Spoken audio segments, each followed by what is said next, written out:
Buongiorno e ben ritrovati con una nuova edizione del TG Flash di New Sicilia. In apertura omicidio questa mattina a Palermo un 39enne è stato ucciso a colpi di pistola in un agguato in piazza Principe di Camporeale davanti alla farmacia dove lavorava come magazziniere. La vittima aveva appena accompagnato i figli a scuola quando è stata raggiunta da 4 colpi. Indagini in corso per risalire al killer.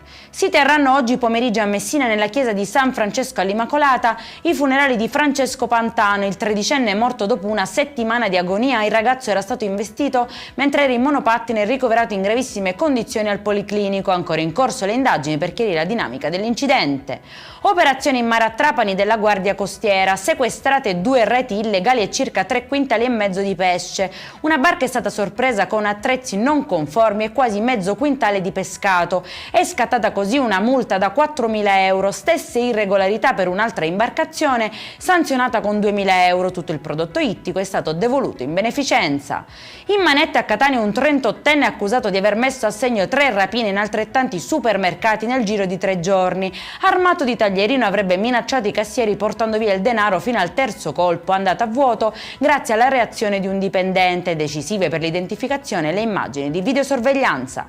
E in chiusura a Palermo ricorda Don Pino Puglisi a 32 anni dal suo omicidio per mano di Cosa Nostra. Il parroco di Brancaccio aveva dedicato la sua vita ai giovani cercando di strapparli alla criminalità con coraggio e impegno civile. Fu ucciso il 15 settembre 1993, giorno del suo 56esimo compleanno, davanti casa. Beatificato nel 2013, resta un simbolo di fede, libertà e resistenza alla mafia. Per questa edizione è tutto, prossimo appuntamento alle 19:30. Buona giornata.